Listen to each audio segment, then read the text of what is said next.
This Week in Movies takes us from a David Fincher thriller starring Michael Fassbender to a horror movie for kids inspired by a famous video game. Here to give us his take is our film critic, Rad. Great to have you this morning. Thanks for having me. It's that time of year. We're talking Halloween-y stuff, scary stuff. So we've got David Fincher's The Killer. We're gonna watch a trailer before we get your take on it. All right.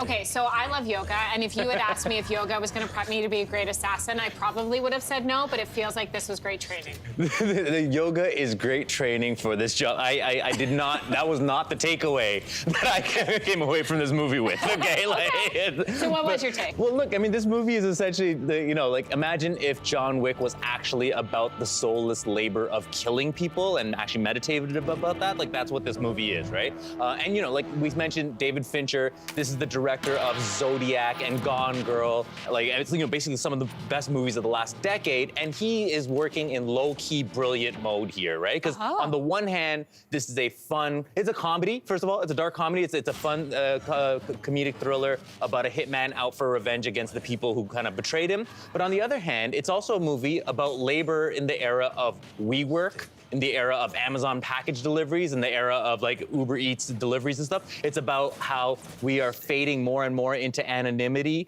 when we're doing all this impersonal work and existing in our own bubbles. And kind of the satiric joke about this movie is that, you have a hitman who should love anonymity, who should love to be able to fade into obscurity, except that he's looking for a meaningful human connection even among the people he's trying to kill. So you're telling me the assassin is lonely. The assassin is lonely. That is exactly what this movie is. And also, I mean, like in terms of like the kind of imprint that Fincher is making on this movie, it's also about him making a movie for Netflix, David Fincher as an artist, right? Because now you could watch this movie in theaters, and I absolutely recommend you do, and you just get to see it with other people, and it looks great, sounds great in a theater. But it's made for Netflix, which means you're gonna watch it in the anonymity of your bubble, and it's almost like Fincher's responding to this era where we're just kind of creating content for mass consumption, where he's forced to kind of scrub his fingerprints off the scene of the movies. Wow. Okay. So who is this movie for? This is for people who love movies like Bernie and The Limey. Now, Bernie is a funny movie about a likable murderer, and The Limey is a really meditative, contemplative revenge movie. So if you like both of those movies, this is like The Killer is definitely your tempo. Most importantly, I need to know, am I gonna like this one? Because yes. I feel like I will. Well, I mean, I will force you to like this one. Okay. Next up, this one I think so many people are into. It's a video game turned horror movie for kids. This is called Five Nights at Freddy's, and you feel like this is going to blow up. Well, yeah, because it has such a rabid fan base of young teens, right? My son was obsessed with this stuff, with Five Nights at Freddy's, the video game franchise that came out a decade ago. And in fact, what's interesting is horror video games are something, right? Like when you play a horror video game, video games get you a certain there's an investment where your kids are kind of like zombie-like because they're into it. And so any jump scare that happens to you at a video game is really visceral. The thing about the Five Nights at Freddy game, now Five Nights at Freddy, it's about basically like a Chuck E. Cheese gone murderous, right? Chuck E. Cheese goes Chucky is what Five Nights at Freddy, the concept is, right?